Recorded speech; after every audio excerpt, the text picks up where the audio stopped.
You're listening to the Business and Life Conversations podcast with Angela Henderson, episode 115. Hey there, you're listening to the Business and Life Conversations podcast. My name is Angela Henderson, and on this show, we talk about improving your business, life, or both by having amazing and rich conversations with brilliant guests who will inspire you and who will give you tips and tricks to help you grow both in life and in business. Well, hey there, and welcome back to another awesome episode of the Business and Life Conversations podcast. I am your host, Ange, from Angela Henderson Consulting, where I am a business consultant and coach who has helped thousands of amazing women business owners get all the pieces in place to have consistent 5-figure months and then on to 6-figure years without burning out in the process. Instagram is a beast of a platform. 1 billion monthly users, 500 million daily users, 25 plus million businesses are on the platform, and the average amount of time people are spending per day on Instagram, wait for it, is 53 minutes. So I'm confident when I say Instagram, but more importantly, Instagram stories have a place in your overall business strategy. So today I'm pumped to have the director of the Digital Picnic, the amazing Cherie, on the podcast, where we're going to be talking about the power of Instagram stories for business growth, why Instagram stories matter for businesses, the strategy behind Instagram stories, and what are the key ingredients for creating stories and how businesses can get started using stories today. It's a jam-packed, freaking brilliant episode, ladies and gentlemen. But before we hop straight into this amazing episode, I'd like to remind you that if you enjoy this episode, I'd love for you to share your key takeaway, a fun fact, or anything that you'd love to share about the podcast over on your Instagram stories and tagging me Angela Henderson Consulting, because that would put a smile on my dial, and I'll make sure to share it in my stories also. This episode is sponsored by Australia's leading 4-day, 3-night exclusive women in business retreat that I run every single year. The retreat is where we focus on women having the opportunity to connect, refocus, learn, and grow, both in life and in business. This exclusive event is being held from November 5th, 2020, all the way through to November 8th, 2020 at the Gold Coast here in beautiful Queensland, Australia. It again is an exclusive event with only 50 tickets being sold, and I can confirm that 70% of tickets have already been snatched up. My good friend Denise Duffield-Thomas will be my opening keynote. Cherie, who again you get to experience today, is also going to be there from the Digital Picnic, and so many top speakers. It's also an amazing opportunity to surround yourself with amazing people that will lift you up both in the conference and post-conference. You get daily masterminds to really help you get individualized help on your business from both your peers and speakers, to amazing food, being able to sleep in, eat a meal interrupted by children, and so much more. You're not going to want to miss out on this. We do have payment plans. So to secure your ticket for Australia's leading 4-day, 3-night women in business retreat, make sure you head to angelahenderson.com.au. Now on to today's amazing episode with Cherie, where we talk about the power of Instagram stories for business growth. Welcome to the show, Cherie. Awesome to have you here today. Thank you so much for having me. It's good to be here. Yes. How are things down in beautiful Melbourne? Yeah, heading into winter and not going to Bali this year, but plodding along and really focusing on the business at the moment. So listen, how awesome is Bali? Let's be honest. My gosh, I never knew. I always stayed away from it because I was just naive and silly. And then my husband talked me into the first visit, and I was like, we need to live here. Seriously, it is so awesome. I actually know a few entrepreneurs that, like, one was from New Zealand and moved her whole family over there. They've been there for 5 or 6 years. Wow. And another friend of mine, she's a traveling entrepreneur. So she's from Switzerland. She lives in Switzerland during the summer, but Bali during their winter. And I'm just like, I look at Nadine and I'm like, that is absolutely legendary. So I love Bali. I love the people. I love the climate. I love how the cost is so nice. It's just so good. You can genuinely switch off. And for me, the first trip we did there made me realize I've got 2 kids on the spectrum, and I felt like I, up until that point, spent my life apologizing for their existence, and we went to Bali for the first time, and I realized that Bali is kid worshipping, and Australia is barely able to tolerate kids in a lot of places. So, it just felt like we could finally relax as a family and not apologize. And I've never, ever apologized for my kids since, that first trip to Bali. It's just yeah, it was a game changer for us as a family, honestly. They definitely embrace, kids from all, but I also think how they embrace the elderly too, right? That, the elderly are coming out at night, they're sitting there having dinner with people, that they're equally engaged. It's interesting because Finley, my little one, he has ADHD, and we've had to go through, the neuropsychs and all that also. Yes. We have similar journeys, but different. And when I was working with a lady, my copywriter, and she lives in India, and we were talking about mental health just collectively. And she said, listen, Anne, she goes, her little one has been in school, like I think she's in year 10 now. She's like, I don't know anyone who's been labeled spectrum over here in India. Wow. And I said, interesting. And I said, well, why do you think that is? And she said, because listen, she goes, we all are about community. If your kid's playing with my kid and my kid's playing with your kid, it's an open door. You're welcome. You're like, everyone's like welcome. And so I did think it was interesting. Again, it goes back to different cultures and how, again, we are either like I'm with Finley, like, listen, medication wears off about 3 or 4. So FYI, he might start to get a bit more rambunctious. Just let me know. And, things like that. And it's not that I'm necessarily apologizing, but I'm mindful. Oh, for sure. Yeah, it's tricky, but Bali, yay for Bali! And I can't wait till international airlines start opening. Because my husband and I were like, how cheap are tickets going to be? Well, we're hoping they are. Do you know what I mean? Oh my God, all the holidays. Yes, to head over there. Now, listen, there are many things, as listeners have probably just picked up on, that you and I could talk about because we are quite passionate human beings.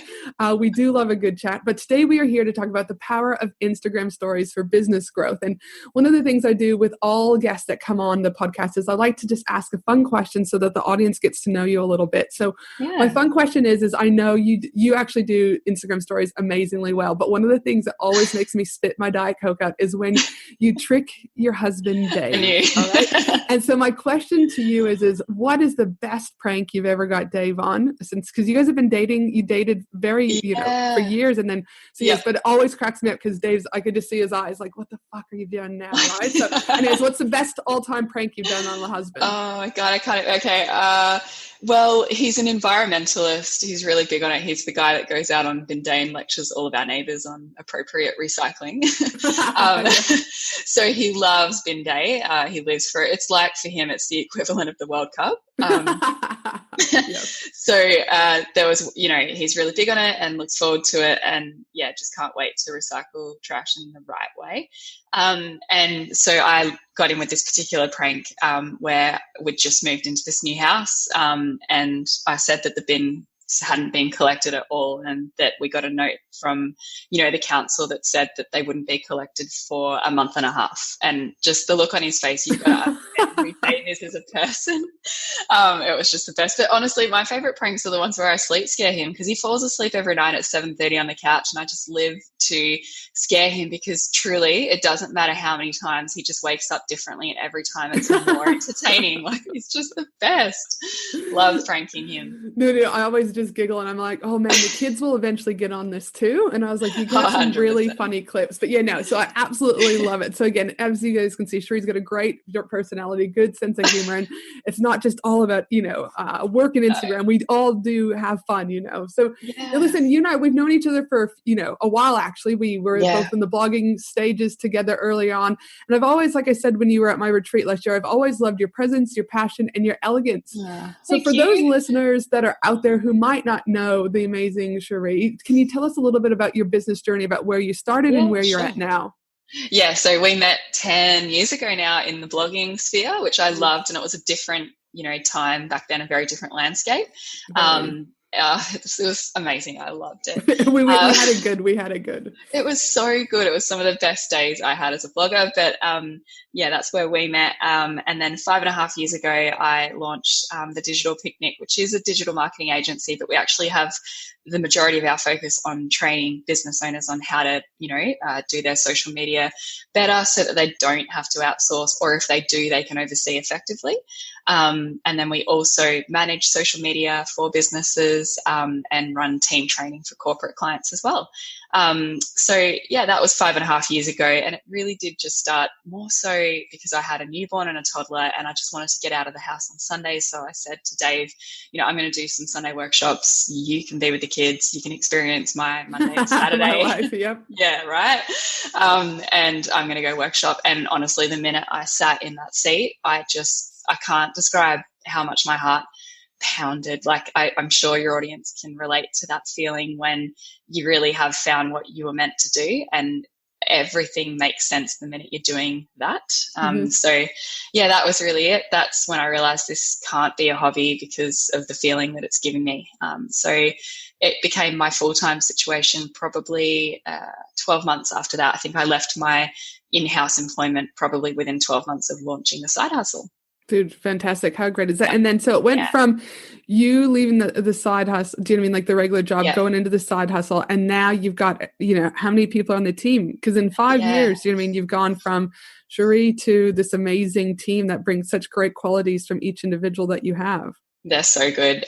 So there are 12 people in our team currently, and we're just on the hunt now to look for 2 more digital marketing specialists. So it's growing at the right pace. Like I don't want rapid growth. I find that's really, I've experienced that before, and it's just so hectic. You think that you want it, believe me, but then it happens and you're like, holy mother of God, I've got to get all my systems and processes locked down. So yeah, we just take it at a slow and steady pace and really make sure that every hire really fits in with us. Yeah. But also, I know when we were talking at the Women in Business Retreat, one of the things we talked about is when you go from solopreneur and you start getting systems in place and you start to bring one person on, 2 people on, etc., they also don't give you the manual to say, now you're a CEO. You need to step into this leadership role, and you need to manage people, right? Like I talk about this actually all the time, because when I too have been looking for like an online business manager, the integrator, so I can kind of step into that CEO visionary role. The thing is people aren't talking about this part of the business, right? Nobody does. And I'm just like, I swear, like I've actually been tracking everything that's been going on for me, because I do want to talk about it when I have it more cohesiveness together about it, and I've actually got everything in place, but it isn't. And so what I've loved watching you grow is that you've demonstrated that, again, what your core strengths are. And even though that, yes, we step into the CEO role, it doesn't mean that we want to be managing people necessarily. Like we can still lead people, but it doesn't mean that we want to do the day-to-day management stuff. And again, giving ourselves permission that we can each make our own job description on what works best for us versus what we've either been told or what the gurus are saying. What are your thoughts about that? And how have you experienced that? Honestly, that's just nail on the head. It pretty much sums up the last 9 to 10 months for me, because we kept growing and I kept just trying to be the managing director. And there were 2 problems with that. One, I don't like it. It wasn't lighting my insides up. I can do it, and I've done it before in in-house roles, and I was honestly, a pretty effective leader. It is so different when it's your own business, so let me tell you.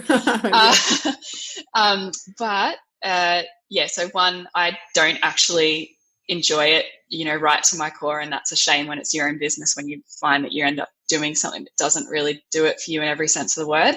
And 2, sometimes not the best at it. I find that our current managing director, who's just hopped back into the seat from maternity leave, she's just so much better than I am, and that's okay. Like, you've just really got to acknowledge that some people are designed for people management, and if you're not, and you have the option to hop out from that, like I have, do it. It doesn't mean that I'm not managing people. I absolutely am, but my role has changed, and I work really collaboratively with our managing director, and we're just such a good team together. It's really good, and then I feel like that's translated to success within the workplace. 100%. And that's where I think it's just so important for businesses that are listening to you do you, right? Yeah. Like, take bits and pieces about, you'll take a little bit from what Cherie and I talk about today. You'll take a little bit from someone else, and you'll make your own. There's no one end. And it's the part that, again, it shits me with some of these gurus. Like, you must do this. No, you don't have to do anything. Do you, figure out what works for you. And again, it doesn't mean that we're bad people. Don't beat yourself up. It just means that we've got a certain skill set. So rock and roll with that. So exactly. I know, again, slightly off Instagram, but this is how you and I, we can talk for hours. But yes. Oh my God. So as I was saying in the intro, Instagram is an absolute beast. I mean, 1 billion monthly users, 500 million daily users, 25 plus million businesses on the platform. So especially with the fact that you can create content on Instagram, in those 4 kind of primary ways. You've got the feed, you can go live, you got IGTV, and obviously stories. And since today is all about stories, can you just start by just explaining, in your opinion, what is an Instagram story, just so that everyone's on the same page for this particular episode? Yeah. Absolutely. In my humble opinion, like I actually consider Instagram now to be two different as in it's two platforms in one, because Instagram stories is just so honestly different to the static content, that you see on the feed. Totally. Right? It just feels like two very different platforms that actually attract two completely different demographics of people. So some people, honestly, when they think about Instagram, they don't even honestly scroll the feed. They just spend their entire Instagram experience within stories. Mm-hmm. And so Instagram stories is basically short, sharp video, or of course you can put, still images there as well. That is a lot less highly curated than what you'll see on the Instagram feed. It's very behind the scenesy, it's very real. And so you can start to really understand why it attracts very different people. It's the people who just seek, the really authentic, like, I want to see your exact behind the scenes. I just want it non-curated. I want it short, sharp. That's how I that's how I consume social. So for me, I just love how different two features are within one platform, to the point where it almost makes me think that they're almost two different platforms. Mm-hmm. And I also think there again too, it's about understanding your ideal client, right? And so many people get fixated on one ideal client, but an example I use often is you can actually have multiple ideal clients, even though like your marketing, et cetera, could be speaking to that one person. And so when I had Finley and me, I was walking, and I talked about this a couple of times on the podcast, but I was just walking out of the movie theater, and I had the kids, and then there's this man. And as you know, the movie theaters in Australia, they're like on a slant kind of when you go down. I was like, well, that's weird. Why is this guy like staring at us? And I had the kids, and I thought, okay, well, I'm safe, right? But I was like, this is weird. Anyways, he goes, you're the guy from the internet. And then I was thinking, oh God, there's a lot of internet sites out there. And then Finley goes, oh yeah, my mom owns Finley and Me. I'm Finley. And he goes, yes. And he goes, I just wanted to say thank you. And he goes, it's because of your article last week. And I was thinking, shit, what blog had I read? And he goes, it was just because I'm depressed doesn't mean I can't smile. He said, you prompted me to book in to see my GP. And he goes, but I also want to say that when my wife left me with my two kids, I didn't know what to do with them. Your blog gave me ideas and tips and tricks on how I could feed them better, how I could do games with them, and how I could really connect with them. He said, so thank you. So even though my marketing, and he wasn't my target ideal client, there are other people behind the scenes that sometimes we forget about, right? And I think you nailed it on the head with that. There are people who want to consume content via very quick and very fast, but there's equally people that are going to consume content still in the feed because that's just the way their brain works, or it feels better for them. So how important do you think it is, though, for businesses to still do the feed, minimally the feed and kind of those stories? Do you think that they still need to be able to at least be considering and adapting for what those ideal client needs? I really do. I think the best Instagram, presences have both strategies going on. So static content plus Instagram stories. But of course, I'm respectful of the fact that, this is all time that we're factoring in, so I'm so deeply empathetic to, any business owner who feels like I just can't juggle it all. So pick, what you can pull off. But I mean, I can't help but say best practice wise, you'd have static feed content going on. So, fairly consistent content going across to your feed. And, these days, honestly, from a best practice perspective, a pretty regular Instagram story schedule going as well. Yeah, 100%. Now, why do you think, though, Instagram stories in particular matter for businesses? I think that just even from a percentages perspective, more people are there. So the latest stat is that 86% of Instagram users start and end their social media consumption time within Instagram stories. So if you haven't got a story strategy going on, I would argue that, some people that are following you don't even know that you exist, because they are just in the stories. So to me as a business owner, and especially as a marketer, I don't want to miss that. That's a big, percentage of human beings that I want to be able to, get involved with my brand, get them into what I do, and, just start to really understand who we are as a brand. And to take that a little bit further, what do you think the benefits of the stories are for businesses versus just the feed? Like, obviously, they can hear you, they can see you, but would you also argue that you're building quicker connections, which are leading them further and faster through that client journey to a conversion? Do you feel like you're able to add like that human to human element, whereas just a story, they don't get to see you and feel you, I guess? What are your thoughts around what those benefits are? Definitely. It's exactly that. Like, video marketing is just so powerful for that exact reason. And, different marketers argue how many touch points are required for a person to become, an actual customer. But imagine how powerful you would feel if you started showing up to Instagram stories, possibly daily. And if you look at the Digital Picnics Instagram stories, we probably load up maybe 7-ish stories a day. It's not too much. They're 15 seconds long. We're not really commanding more than a minute and a half of people's time per day, in the whole scheme of things, guys, a minute and a half. But if we loaded between 5 to 7, different stories per day, that's 5 to 7 different touch points with our brand. And you just mentioned before that the Dave Scarecam stories stick. So that, that's amazing, because it means that content is memorable enough for us to talk about, on this podcast. And, other people, they just resonate with different pieces of content that we share, and they get to see who we are outside of, the business owner.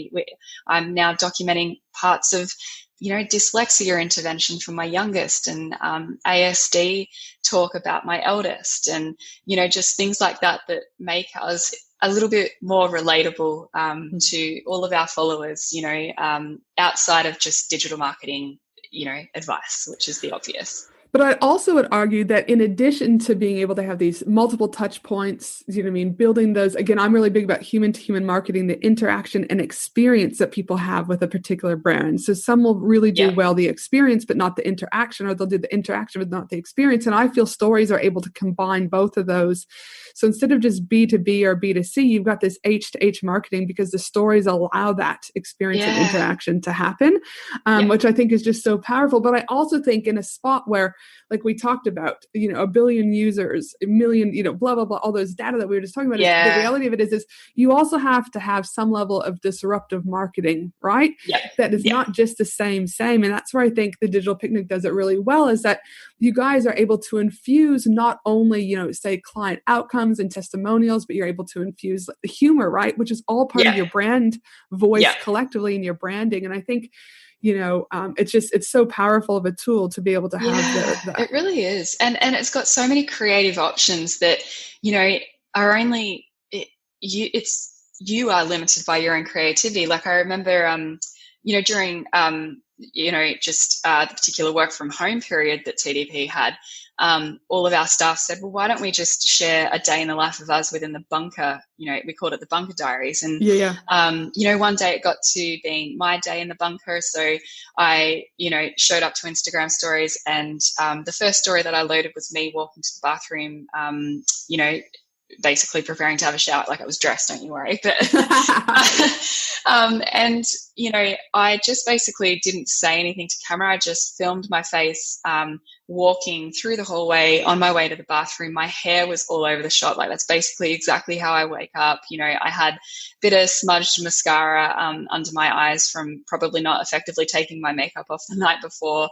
And honestly, I looked, like someone who just woken up, honestly.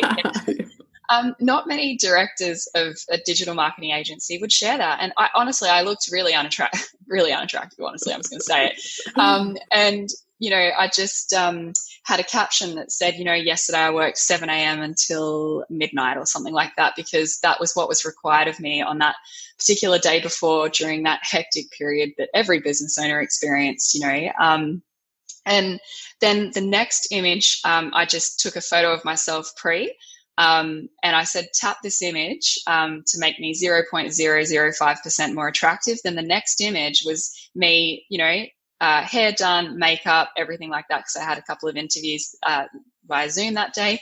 And I honestly looked a lot better, and it was just creatively allowing people to tap an image to kind of dress me, And so fun. The stupid thing about that is we got 350 DMs off that 3 stories. Like, so what is it? 45 seconds, right? Of people's time, 350 DMs. And that's a bit of a record for us, because we usually average about 200 DMs a day. So from one story, it was 350, and it just showed me, like you just said, the importance of that human to human. And I'm so glad that I'm the director who doesn't give a flying, about what I look like in the morning and sharing that with people, because I'm human, Yep. I wake up.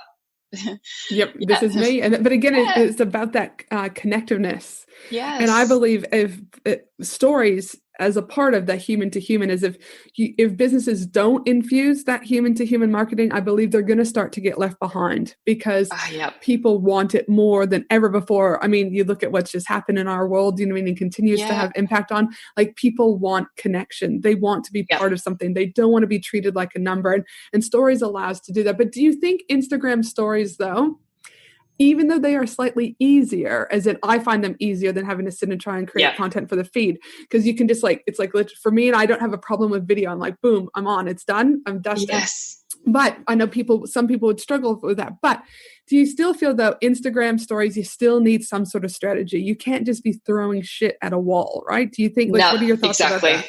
Yes, I do. I think absolutely have a strategy. Now, when you hear strategy, don't let that, if you're listening to this, put you into, paralysis by analysis and think that because everyone does. And sometimes your strategy, it could be as simple as deciding with a pen and paper from Saturday to Saturday what you're sharing on Instagram stories each day. Well done. You've got a strategy. You've got an Instagram story strategy. And so we do that at the Digital Picnic. I mean, ours is digital because we are a team. And we know what we want to go up from a content marketing perspective every single day on Instagram stories. But the beautiful thing about that is it then frees you up to have spontaneous content going in as an extra. Mm-hmm. And often that's the stuff that just smashes it out of the park. So have a strategy and then surprise and delight yourself and therefore your audience with the extra stuff, like the Dave scare cam, or just beautiful moments that I share sometimes with my kids. There's just so much that happens in life that you might feel comfortable sharing if it suits your business and its strategy. And that's how I feel too, even about the Instagram feed, is I work with someone who helps do that with me. And one of the things that we talk about is, I'm like, this, at least I know no matter what, I've got stuff going out. Do you know what I mean? My strategy is done. I've ticked a box.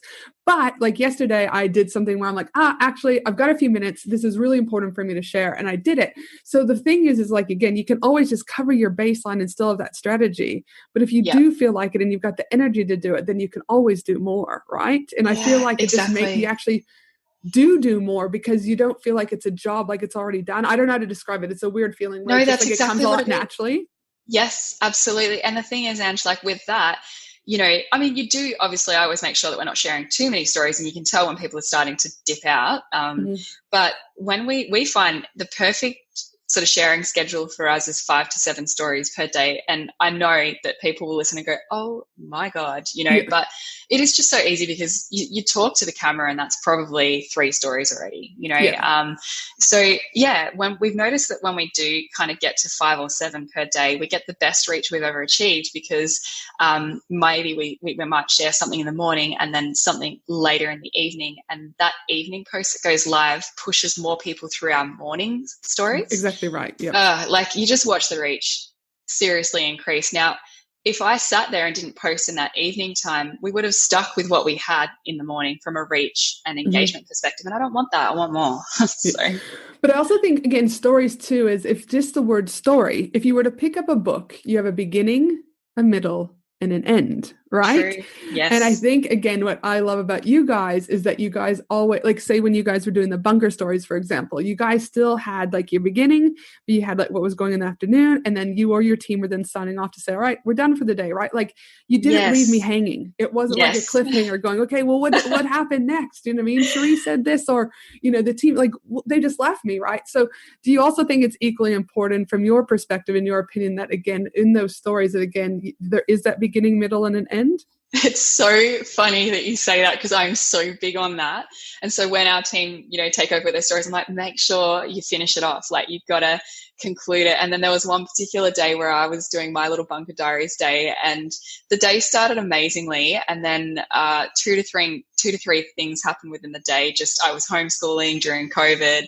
My husband was, in his offices during end of June 30 period. So literally no help. Yep. And yeah, it just was one of those days, and it almost had me in tears. And I was like, God, I have to still finish this thing off, you know. Yep. And I just looked so defeated, but my team know how stubborn I am because I still rolled onto stories. I'm like, so that's it, that's my day, thanks everyone for hanging out, you know. Yep. And just kind of went show must go on-zy, you know, on it, because it did need the conclusion. I didn't want people to just, you didn't need the cliffhanger, what happened. Yeah. Yep. You know, so cool. So yeah, because that's kind of where I always go. I just think about a book. You pick it up. You've got that. You've got the middle, and you got the end. Like, and so that's how I've always infused or tried to infuse. And not every day is perfect, but I try to do that rhythm. Do you know what I mean? Is that it's, you know, it's a story. So now, what do you think are the core ingredients? So see, we've got listeners out there going, okay, it actually doesn't sound as scary as it is. They're 15-second clips. I can do this. Yep. I understand the story. I can work a little bit about just what do I need to do from a Saturday to a Saturday. But what do you think are the core ingredients you found to make Instagram stories really work for the digital picnic? Yeah, sure. For us, honestly, what works best is chasing affinity. So things that really get people engaged. So you want to chase engagement wherever you can. You want people to slide into your DMs off the back of the story that you've just shared. So encourage it, ask questions, you know, get interactive, play around, and just play before you even perhaps load your first ever story, and look at all of the sticker options and see that there's polls or ask a question or anything you can possibly do to significantly increase your engagement is what we're after, but in a really real, authentic way that doesn't look so, you know, like, I guess, like we're very obviously chasing. Right. Yeah. You know? And keeping it real as you can honestly envisage your business sharing two stories is what you want to sort of go for.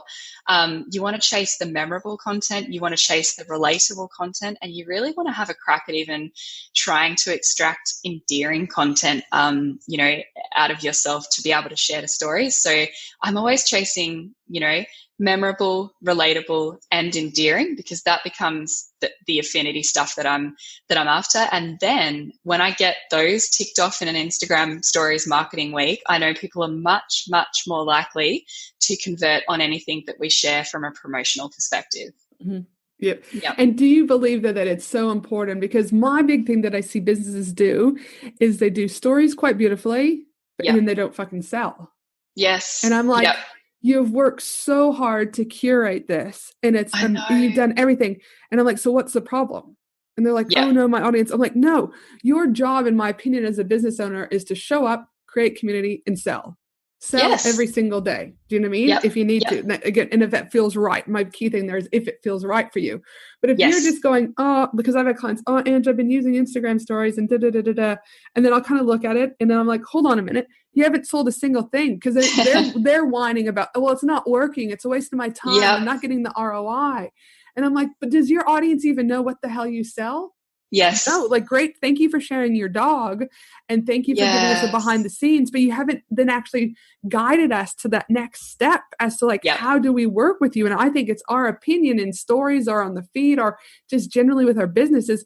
We are the tour guides. We have to guide them to that next call to action. So how important do you think it is, A, that they need to be selling within their stories, and B, having that call to action and telling them what to do next? Yeah, honestly, I wouldn't have a strategy without selling within it. And we actually sell daily on Instagram stories. So I'm with you on that one. But the thing is, because we create so much throughout the day that honestly entertains, educates, there's a lot of stuff that we share that really adds value to our, you know, followers, I guess, social consumption time. So they don't feel like their time is wasted on TDP, I hope, you know, and through doing all of that, then we come in and we're like, buy our $39 content calendar. And, you know, we're lucky because we've got more than 10,000 followers, so they can swipe up and go through and purchase that. But if you're under the 10K and missing out on that swipe up feature, tell them exactly where to go.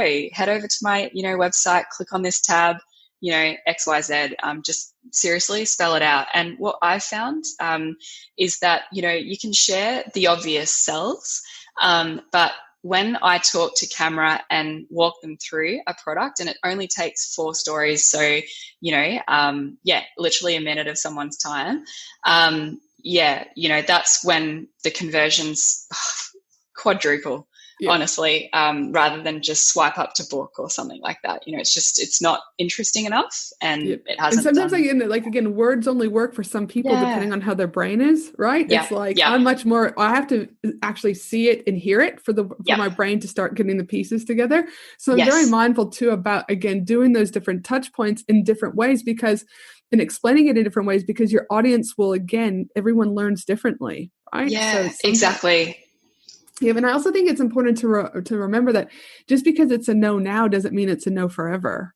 So, you have to keep showing up and keep selling, right? And because, again, absolutely. And like I said, they might just not need you now, but when they do need you, because you've left the Dave, do you know what I mean, funny sitcoms, and you've left a memory in there, and they will draw that out. Do you know what I mean? You've left that digital imprint in a positive light that when they do, everything else will start to click. So I can't, do you know what I mean? I love stories. That. Same. It's so powerful. So now for businesses who want to kind of start dabbling in Instagram stories, what would be like your kind of key tips for them to get up and running? Yeah, sure. I think you've really got to consider and respect how important diversity is within your Instagram stories schedule. So don't be that business owner who shows up to Instagram stories and face to cameras 20 stories in a row. Like, it's just too much, of the same content. Don't be the business additionally who shares 5 or 7 different boomerangs in a row. Like, again, cool, we got it, you're into the boomerang, Yeah, 10-4. You know how to do that one. Show us something else. Yes, so it's got to be diverse. So I really love having a very diverse Instagram story schedule where it might be 1 or 2 face to cameras, then a static image, followed by, an interactive poll, just something to get that interaction going. And it's just really different all the time. Be creative, shoot with you. If you've got an iPhone or even Android, it's, you've got time lapse options, you've got slow motion, inject humor, just have so much of the diverse stuff going on so that people aren't bored. Because when they hop into your stories and they see, however many little polka dots up the top of their screen to indicate how many stories they are, if it is nothing but the same, I can't tell you how fast they'll dip out from that situation. Yep. So and they're diversity. Like, bye-bye, Felicia. They're gone. Literally. Yes. Yep. Yep. So again, and just also remember, just like, if you do a Facebook Live and you fuck up, or you mess up something with your hashtags or your words on a feed, you can always delete a story just like you can anything else, right? So I always say to people, just try it. Because the thing with stories is I find is it actually becomes so easy out of any of the other platforms that I've done. Podcasting is great, but like it takes a lot of prep. It's probably about 45 minutes of my time to prep. I actually hold all of this in regards to, like, I'm the one communicating, not my team. Because I'm like, if I'm bringing on a guest, for me personally, it's very important that I do the research, I have the touch points, and then my team will then edit it, produce it, and then send it out. But for me, so like a podcast easily takes me 45 minutes prep, and then easily anywhere from 30 to an hour, like what we're recording today. So it is a lot more work, where stories, I just find that they're just so much easier, to able to add. So effective. Honestly, like some of our clients from their Instagram story schedule, let's say they have maybe 7 to 8 Instagram stories going live per day that we completely designed for them. But obviously need them to film, some of the, the 100%, right. And there's been some stories that have gone live that by the end, where they've talked to the product and walked you through and everything like that. And then the final one, we can record, literally from, analytics that we've pulled in something like $20,000 in sales and above from one Instagram story, so it's just so genuinely powerful. And there are businesses who are making a large majority of their sales conversions from Instagram stories. And I was reading the other day that I think it's the average person is spending 53 minutes per day on Instagram. 53 minutes. This is shit ton of, like, it's almost an hour of someone's live waking moment. And I think, again, Instagram is giving, Facebook, even though they're owned together, but they're giving them a run for their money, because it's the way that you can connect with your audiences in such a different way. And obviously then if those people are on there 53 minutes average per day, they're making Instagram happy. They're making their stakeholders happy, which mean, again, people are going to buy. And I think also business owners forget that, So I can't remember the stat, but it's a pretty good stat. But so many people, because they see and how it is utilized on Instagram stories and in the feed, right? Yes. That they almost like that's their pre-buying decision. And so really again, by is. utilizing that platform, you've already, do you know what I mean, led them closer to the conversion. And I'm also a huge believer that conversations equal connections, connections equal conversions. And I think Instagram stories allows that to happen so beautifully. They really do. Like I know that people would describe the Digital Picnic as a really lovable brand, which is hard to say out loud when you're fairly humble by nature, but I know for a fact that we're described as lovable.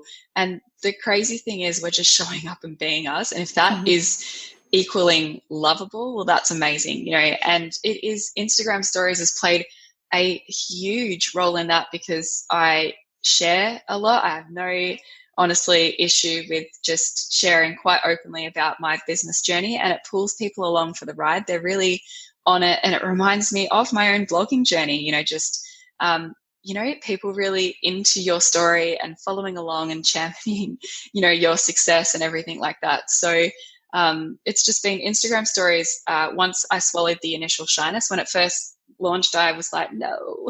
Yep. Honestly, I just was not happy about that because I am such a writer and I love my static content. And then I just swallowed that discomfort, hopped on, and now, through desensitization, I suppose, and if anyone's listening and you're feeling equally shy, I promise you, me too. But it gets better, and you just, you have to show up and just try and sort of desensitize to yourself. And now I'm just so proud of my own little journey there because I'm much more creative and I'm definitely more confident with Instagram stories now. Yep. And it's like anything, it takes time. You've got to adapt. Instagram's going to change the platform. You still need to adapt, but that's business. Business is all about adapting, right? And at the end of the day, our business isn't about us. It's for the clients we're serving, right? So, we do have to have that little bit of give and take. I've looked at TikTok. TikTok to me seems like a shit ton of work, right? I just feel like I got to choreograph this and I got to put this with music but again, it's going to work for some businesses, right? So, I always say no matter where you are, is Cherie and I can love it, but you could still hate it. And that's cool. Still remember that do what brings you joy, right? And if you, like, I had this one lady come to me, she was one of my one-to-one clients, and I'm really big about blogs from a point of view of SEO, but also how people consume information differently. So I think you should have a core written content somewhere on your platform.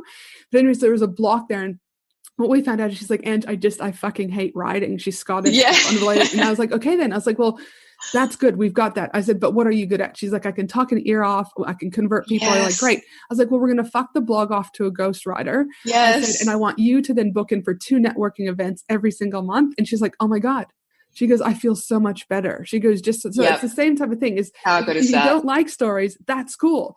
But do you know what I mean? Find what brings you joy, have your strategy and rock and roll. But if you can weasel stories in, again, I do think that it's a powerful tool for business growth collectively. Huge, honestly, huge. Digital stories are where it's at. So, and I think, and they're not going away. Like that's the thing. Do you know what I mean? They're here to stay. So we need to embrace if you choose to. Now, my final question to you is what do you know now that you wish you knew when you first started out in business? What do I know now that I wish I knew when I first started out in business? For me, honestly, it has to be that I can do this on my own. I began my business from a place of absolute I was a different person, very low self-esteem, no ability to back myself. And so what I did was I guess I just told myself I won't make it without a business partner. And that experience was just seriously not great for me. And at the same time it was, because it made me realize towards the end of the partnership that, Jesus, I could have done this on my own, from the beginning. And that's probably what I wished I'd known from the start, because I think we would have, probably been at a very different place if this business had started, probably as just me from the beginning. Yeah, absolutely. And sometimes again, but I believe that there's no mistakes. It's all the lessons that we learn along the way, isn't it? That it's like, this is a lesson that you learned, right? And again, you have flourished immensely. Do you know what I mean? Yeah. Since all of that has happened, and it comes through in your stories, it comes through when you speak, it comes in a variety of ways. But again, those lessons we learn when we're like, fuck, in hindsight, that would have been super helpful, but it's the business journey, isn't it? Now, Absolutely. For those listeners out there, like, I need a piece of Cherie in my life, I need a little bit more of the digital picnic in my life, where can they find you? You can find us on Instagram if we're going to talk about Instagram today. But head on over to Instagram and follow the Digital Picnic and just start to look at the way we share our stories, and maybe just watching others might inspire you. But if you're feeling really stuck, we've also got this great resource that's $39, which is an entire year's worth of daily Instagram story ideas for your business. And it's been designed for e-com and service-based providers. So just, I guess, follow along and see what we do. Look at our digital storytelling, look at our Instagram story schedule, look at the creativity and the diversity, and, just, I guess, hopefully lots of elements of walk the walk there, and just maybe even be inspired by that. That's what I find that I do. I just like to follow lots of different people and see how they do things differently. And I encourage your followers here, your listeners, to hop on over to see how we do our Instagram thing. Fantastic. Well, thanks so much for an awesome episode today, Cherie. And also just a reminder before we sign off that my team and I will also be putting together the show notes and everything else that you can find at angelahenderson.com.au. And as I mentioned earlier, if you enjoyed this episode, I'd love for you to share it, especially over in your Instagram stories, tagging me at Angela Henderson Consulting, and also the Digital Picnic, so Cherie can have a look at that also. And if you haven't already left a review, I'd greatly appreciate it, and or subscribe. But again, thanks so much, Cherie, for coming on board today. I really appreciate that. I hope you have a beautiful day down in Melbourne.